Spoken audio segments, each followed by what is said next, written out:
One of the rules of public speaking is never to start with a statement that risks angering your audience.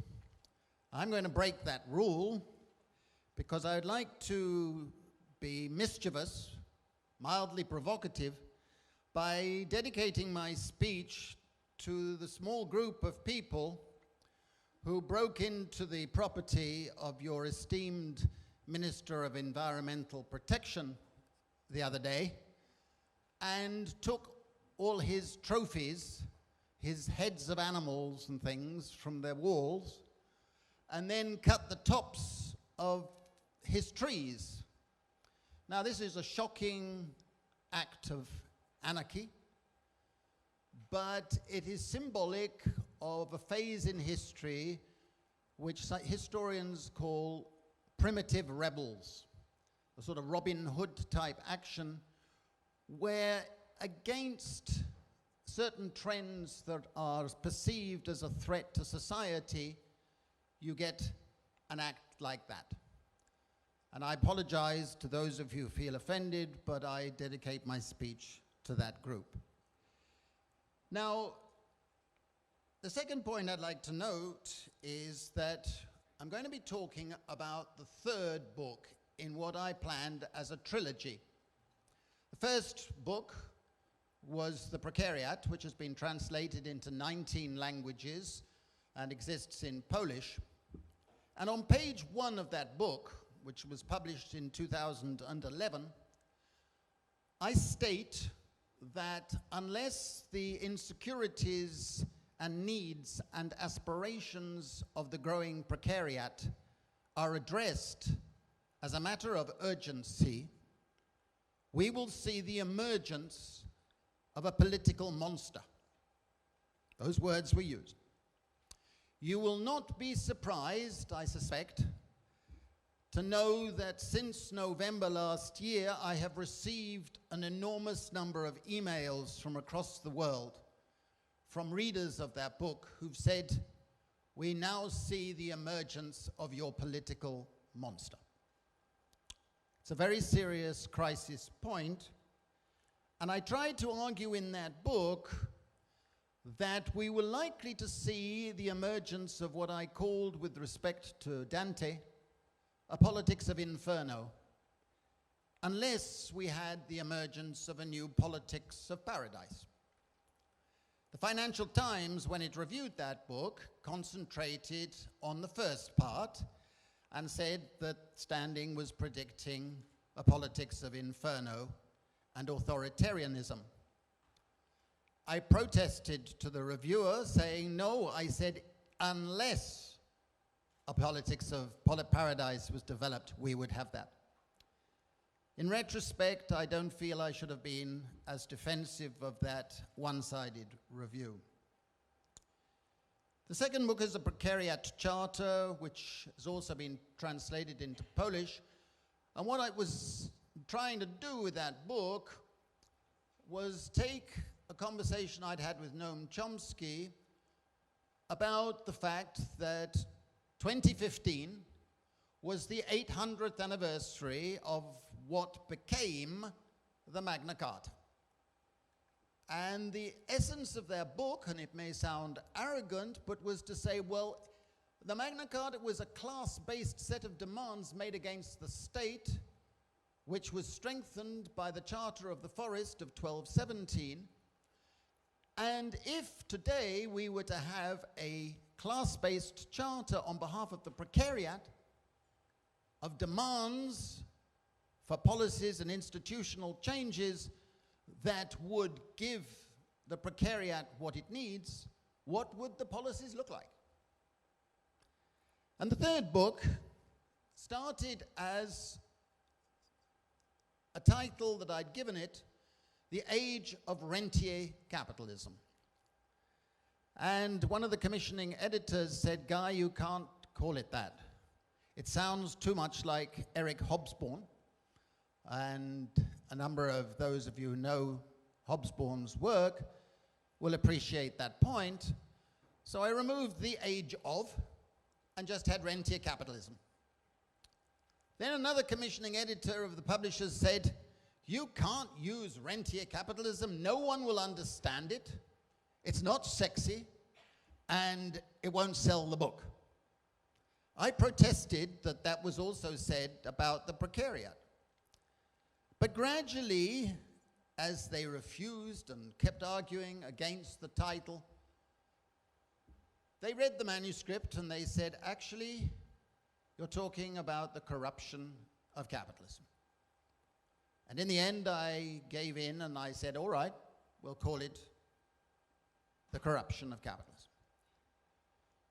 And the reason is not that I'm concerned with individual acts of corruption by known names, institutions, or whatever, but the fact that the very claims made by the neoliberals and the libertarians and the economists who've been in power in one way or the other over the last 20 years is fundamentally a lie. Their claim is that we have been creating a free market economy in which market forces would triumph. That is a lie. L-I-E. We now have the most unfree market economy system ever constructed. And that's the theme underlying the book. Now, I want to begin talking about the book by saying that as an economist, I've always thought that a good economics book should begin with a nightmare and end with a dream. This book begins with two nightmares. So I, doubly doing my duty. And the two nightmares are the following. There was a Financial Times Business of Luxury conference in Monaco being addressed by a billionaire, Johann Rupert, who inherited his wealth from tobacco in southern Africa, augmented by Vacherin, Chloe, and perfumes of other sorts. And he was speaking to this conference, and he said that he'd been having nightmares. Every night, he said, I'm waking up, and I'm imagining them attacking me, and chasing me, and trying to kill me. I am wealthy, they are poor. And then my nightmare turns into a realization that they would be right. Here's one of the plutocrats of the world saying that. As it happened at the other side of the world in San Francisco, another billionaire, shortly afterwards, and neither of the two knew of the other's speech, gave a speech where he said that he'd been having nightmares and he imagined the sans-culottes chasing him with their pitchforks in his direction. And he said, they would be right. It's unfair. Now I say I'm sorry that I hope there are more people feeling like Johann Rupert today, and Anheuser, as the other man's name is, because I think we are at a critical stage when we need the plutocracy and the elite of the world to start realizing that unless they make concessions and unless they re-embed the economy in society, we're going to have a horrible political future in store for all of us. Now, I want to move from that to the essential theme of the book. The essential starting point is a remark made by John Maynard Keynes in 1936 in which he predicted that in the course of the 20th century there would be the euthanasia of the rentier. The euthanasia would be due to the fact that as capital became more broadly available, rental income from the possession of assets and capital and property would decline. In actual fact, what's happened in the last 30 years of globalization, and this is the argument of the book, is that forms of rent income have been rising dramatically fast, and we do have rentier capitalism. Now, I want to give the background narrative to the books as a trilogy, and realize that I'm just about to issue what turns out to be the fourth book, which is my, for better or worse, proposal as a mainstream response to what I'm going to talk about, which is on basic income. I'm not going to talk about that book, but I want to go through a description of how I see where we are today. You will all recall the great book by Karl Polanyi of 1944, The Great Transformation. Now, the Great Transformation was about the emergence of industrial capitalism in the 19th and 20th century, in which there was a disembedded phase in which financial capital became dominant over other interests in society, pursuing a laissez-faire free market system, and only ending up by producing chronic inequality and chronic insecurities and the worst features of what I now call the First Gilded Age, after Mark Twain.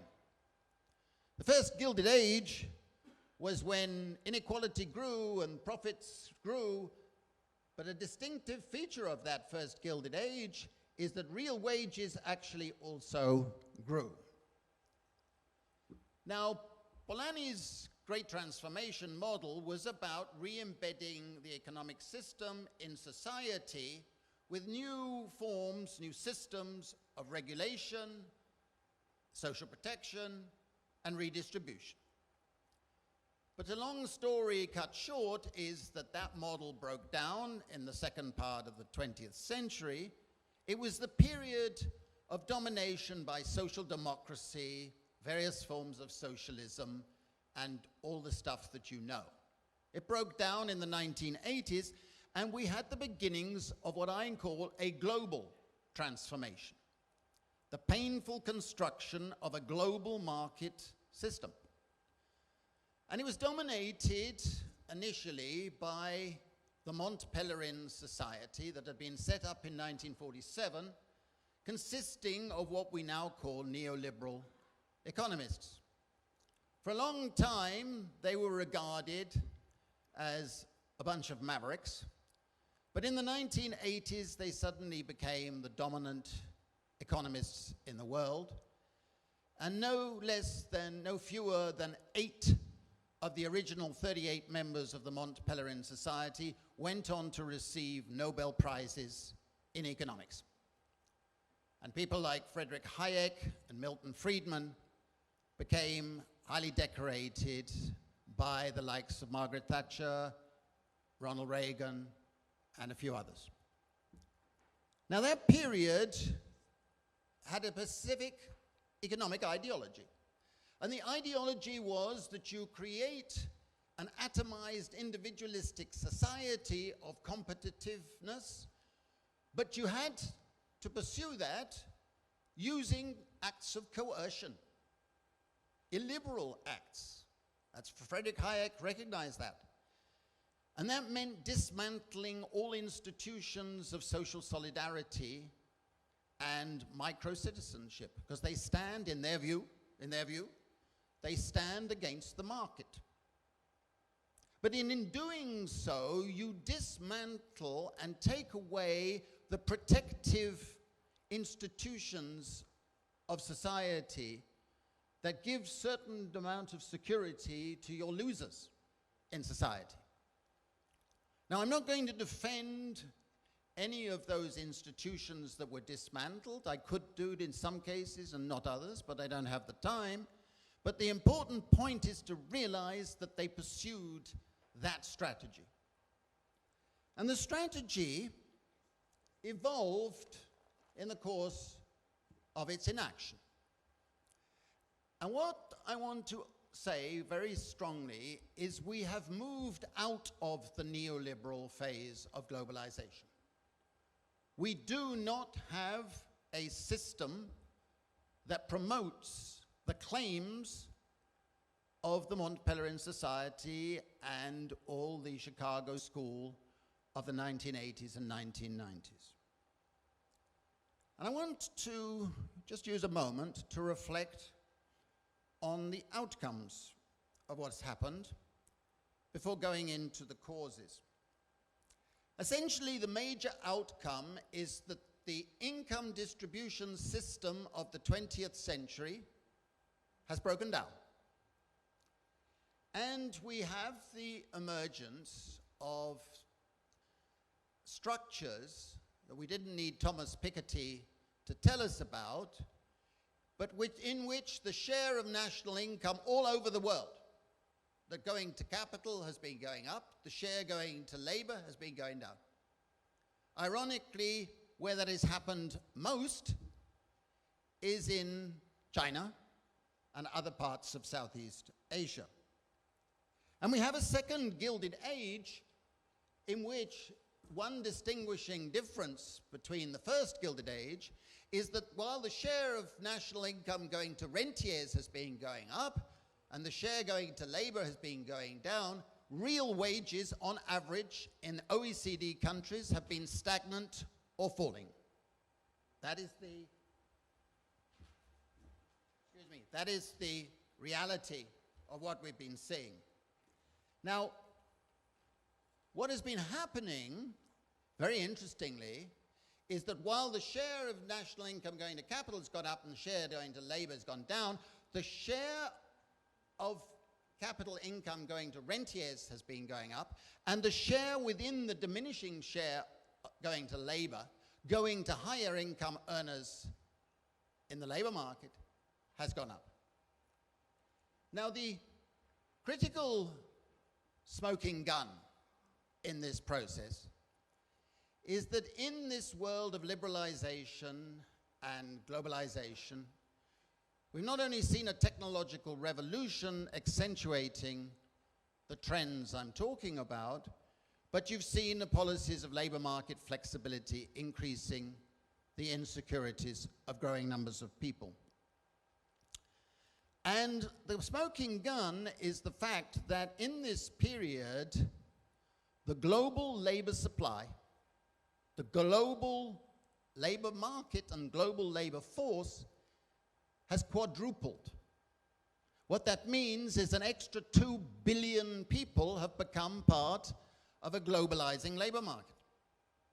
All of those 2 billion were habituated to accept a living standard of 1/50th of what a West European or American or a Japanese worker would have accepted as the norm in the 1980s. So, of course, we've had downward pressure on real wages, accentuated by the fact that productivity can rise much faster in emerging market economies. And you've had emergence of a new global class structure superimposed on old class structures. And I think to understand the dynamics and where we are today, we must understand that class structure. At the top, we have a plutocracy, disgusting oligarchs. We know most of their names, we wish we didn't. Then we have an elite below them, many earning fabulous incomes from rents of various sorts. Then you have below that a salariat, people with employment security, with comfortable pensions, with paid holidays and things like that. Alongside, you have a growing group of what I call professions, making lots of money as consultants, don't want employment security, that's for the weak, but are making a lot of money. And below that, the old working class, the old proletariat, is shrinking everywhere. Very importantly, you're seeing that in the political arena with the collapse of social democratic parties, labor parties, and parties that represented that old class. It's below the proletariat that the new precariat is growing, and below the precariat is a lumpen underclass of people dying prematurely in the streets. And that's the first point about the precariat. The precariat is not an underclass. It is a functioning part of the new model of capitalism. You, if you're an employer, understandably and perfectly reasonably want a flexible labor supply. You want to be able to make decisions on employment as a matter of course in the pursuit, honorable pursuit, of profits and good incomes. Perfectly legitimate. But the reality for the precariat is something different. Now the precariat, as I said last night, can be defined in a number of distinctive ways. The first is that those in the precariat are being forced to accept a life of unstable labor. Casualization, temporary, all of those terms that have come back into popular use. That's what the journalists on writing about my books have talked about most. For me, it's the least important aspect of the precariat. In addition, very fundamentally, if you're part of the precariat, you don't have an occupational narrative to give to your life. You're not becoming something. You're not developing yourself. You're not able to tell your children, if you have them, what you are and what you are becoming. And alongside that, and distinguishing it from the old proletariat, is the fact that the precariat has to do a hell of a lot of work for labor that is not counted as labor. And in actual fact, and this is something on which hundreds of people from all over the world have written to me to say how real it is for them. They have to do a lot of work that is unrecognized in our statistics. It's unrecognized in the rhetoric of textbooks. It's unrecognized by journalists and so on. You have to do a hell of a lot of extra work if you're in a precariat. Applying for hundreds of jobs, if not thousands. Networking, retraining because the last lot of training was useless. Doing extra activities, commuting more, caring more. They all count as work. And another distinction is the fact that unlike the old proletariat, the precariat is subject to what I call tertiary time. The old proletariat went to the mine or the factory or the office. They clocked in at a certain time. They clocked out at a certain time. Industrial time. Whatever happened, happened on the workplace. For the precariat, they experienced tertiary time when all the forms of activities that they have to do or are encouraged to do merges not just in the workplace, but in the home, in the public spaces, in various parts of society. And in reality, they are exploited almost as much off workplaces as on workplaces.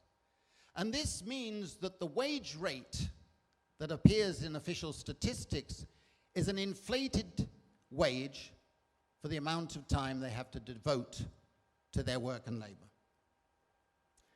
Another feature, as I mentioned last night as well, is that this is the first time in history when a new mass class has a level of education higher than the type of labor they can typically obtain. The second aspect of the precariat is this growing class has to rely almost entirely on money wages. They have lost non-wage benefits like occupational pensions, paid holidays, paid maternity leave, paid this, that, and the other. They've lost all those things. And those things provided people with a sense of security. So if you take them away, not only is the income distribution actually worse than it looks from our conventional statistics, but security is weakened as well. And also, in addition, what's been happening is the volatility of money earnings for the precariat has been increasing. So you are faced with economic uncertainty that is chronic. And that chronic economic uncertainty leads to one of the outstanding features of being in the precariat. You are living always on the edge of unsustainable debt. One accident, one mistake, one illness, and you could crash out of economic mainstream altogether. And that leads to the third distinction, which is a remarkable one in my view, and the most important aspect of the growth of the precariat. Because the precariat has distinctive relations to the state. I mentioned the term denizens last night. A denizen referred to people who went into a town in the Middle Ages and were given a more limited range of rights than the citizens of the town. And so it produced an imagery that you were an alien who became a denizen, and then you might become a citizen. Today, people in the precariat are in the process of going the other way. Millions of people, often without realizing it, have been losing all the main types of rights. They've been losing civil rights. They've been losing cultural rights because they cannot belong to a community to give them the identity they wish. You're losing social rights because governments have been turning universal rights into means-tested, behavioral-tested rights. Not rights, entitlements. And you're losing economic rights because you cannot practice what you're qualified to practice. And finally, you're losing political rights because you do not see in the political spectrum any mainstream party or politician who represents your interests. Now, I want to put that aside, and I hope I have a few more minutes just to elaborate on the nature of rentier capitalism. The essence of rentier capitalism is that the institutional changes that have been introduced and strengthened over the last 20 years in particular have strengthened property rights over all free market principles. The returns to financial property, the returns to physical property, and the returns in particular to intellectual property have shot up. And they've done so for a particular reason above all others. When I first went to work in the United Nations in Geneva, too many years ago to recall with pleasure, the main buildings were the ILO and UNCTAD and the United Nations. And there was a little bureaucracy down a side street where we regarded them as a bunch of crazies, which sounded like a detergent company and was ruled by a man whose principal claim to fame was that he'd been given the Order of the Pink Elephant by the King of Thailand.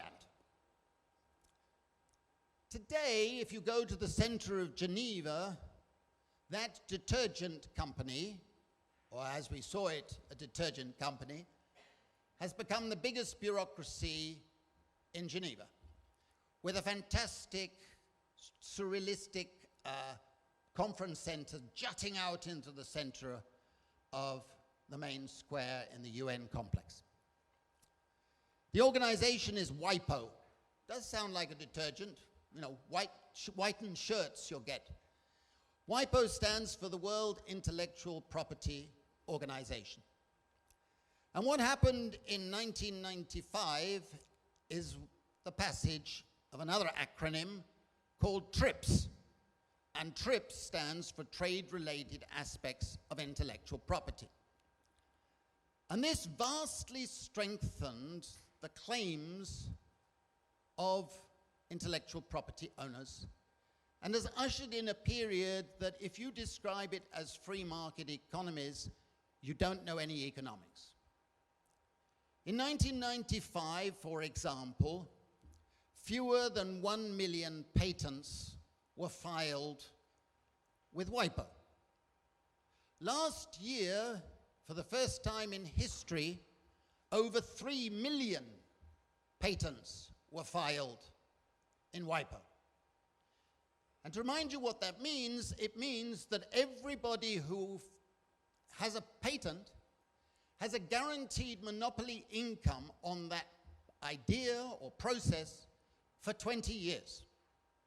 And if you're in pharmaceuticals or one of several other sectors, you can have another 20 years. Now, if that's free market, I'm a donkey. It's not. And the reality, too, is strengthened by the fact that we have a phenomenon that is openly called patent hoovering. So a big corporation, a plutocratic corporation, can literally hoover, you know the term hoovering? Hoover patents from around the world, and they have the capability of doing that. So the major corporations buy up, for a very small amount of money, thousands of patents. Thousands. So we have Google buying Motorola for $6 billion, selling it for $3 billion, appearing to be a loss, but what they'd actually done was acquire the 6,000 patents owned by Motorola. That phenomenon is strengthening the plutocratic rent seekers of the world. And in addition, you have had a most undemocratic legal instrument that actually deserves to be put in the same bracket as the Inquisition. It's called the ISDS. Very neutral sounding. It's the Investment State Dispute Settlement. And under this system, the intellectual property holding corporations are allowed to sue any government anywhere in the world if that government introduces any reform that affects, in their view, their future profits. Now, can you imagine if we as individuals were able to do that? Every government reform that affects my future incomes, I'm going to protest and sue them. You would have paralysis in government, or we'd all become very rich. But that's precisely what's happened as a result of the ISDS, especially as, under the rules established by it, they get to appoint, the corporations get to appoint one of the three judges and have to agree on the third. And if they can't agree on the third, the World Bank president appoints the third. There are only three. So you will not be surprised, given the fact that the president of the World Bank is always and must be an American citizen, that the United States has never lost a case before the ISDS. It should be a major scandal, but it's a form of rent-seeking for the plutocratic corporations.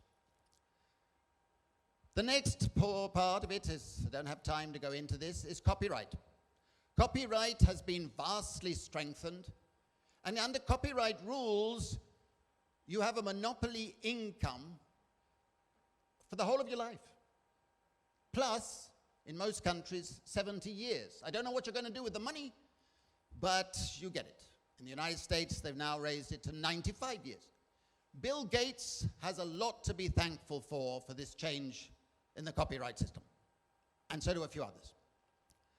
You also have brand marks, trademarks, a lot of other forms of intellectual property that have grown enormously. And the rough estimate that I've given in my book is that the value of intellectual property rights for the holders is something like $20 trillion today, the stock, which, to give you a rough idea, is equivalent to 20% of global global income. That is taking a large chunk of the productive economy out of a free market system. Now, I won't go into the other parts, but the rest of the book says, how is rentier capitalism strengthened beyond those institutional changes? And I go through the growth of subsidies. We have the growth of the subsidy state, where billions of dollars, billions of euros, billions of pounds go to corporations and to rich individuals without any production having taken place in return. That's a reality, and it's a scandal. So when people say you cannot afford decent social benefits, you cannot afford decent public services, you cannot afford to help the precariat, I say that's a lie. Because not only do you have rentier capitalism, but you have the subsidies which are accentuating the growth of public deficits. Those subsidies mean that you suddenly have a rationale for austerity, because you've reduced the revenue that the governments can obtain, and then you say, we've got deficits, so we've got to cut benefits. It's a false piece of logic, because you have given in subsidies to create the deficit. Now, I go on with the chapter on debt and how the state wants debt, and how another lie was told in 2008.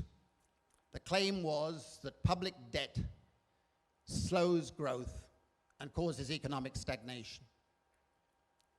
It was a claim based on one statistical paper by two banking economists in the United States.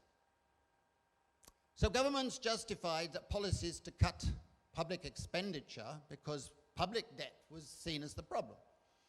2 years later, three of my friends, as it happens, showed conclusively that that original paper had been false, with false statistics. And subsequently, the authors had to admit they had made mistakes.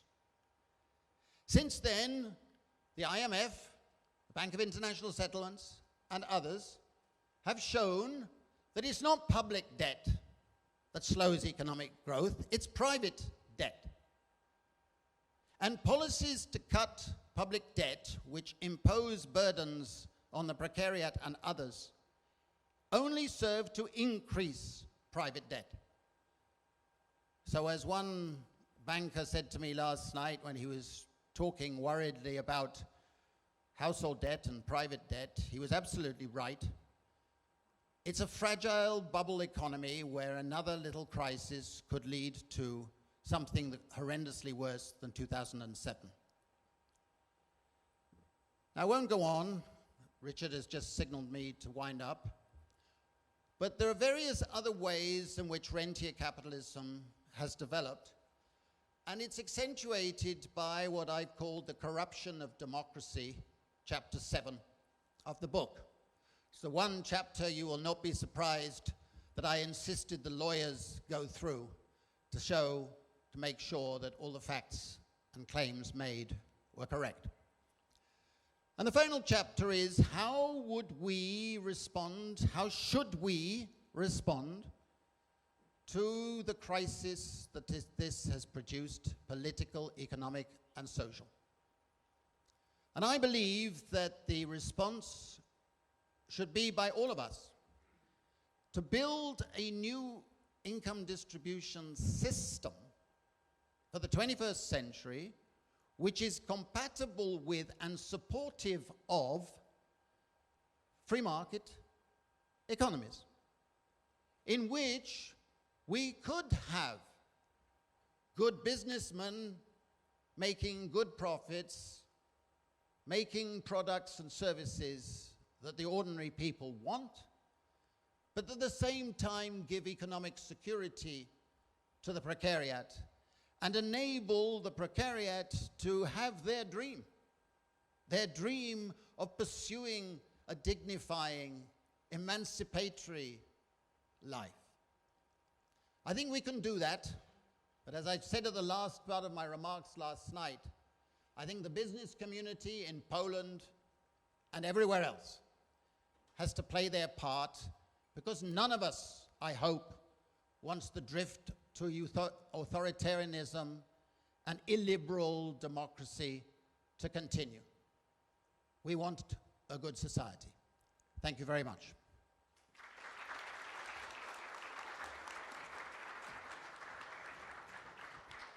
Thank you very much, Professor Standing. Actually, if you'd like to stay on stage, I know that it's very clear that we're running about half an hour late, but you'll also notice that the first panel is quite long. It's an hour and a half, and we pre-planned to make that a little bit shorter. So I said we'd have a couple of questions. Maybe I think just one question. Does anyone in the audience have a question for Professor Standing?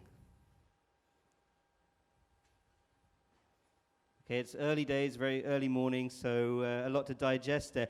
Oh, you do have a question. Sorry, excuse me. If we can keep the question and the answer quite short, that would be great. The question is very, very simple. You've identified the problem, and I personally agree very much with your interpretation. Precarious times ahead. What about the acceleration of population growth? How do we address that? Is it part of the whole issue? There's an irony in your remark. In Europe, there's a lot of evidence and a lot of claims that we are facing a future which is partly a demographic crisis of declining populations in many European countries, and in particular declining percentage of that population in the so-called working age. I think nothing slows population growth more in developing countries, which is really where you're thinking, than to have economic growth and economic security. As I mentioned last night, we've done pilots on basic income in India, and one of the features of those pilots is that over several years, when you give people economic security, they actually manage their fertility and their family formation in a way that actually, in the longer term, reduces the fertility rate and reduces population growth. No one sensibly wants 6 or 7 children, of whom only 2 or 3 will survive. No one wants impoverishment of that sort. And when you give economic security, you find people start making the sort of decisions that you or I would make at the same time.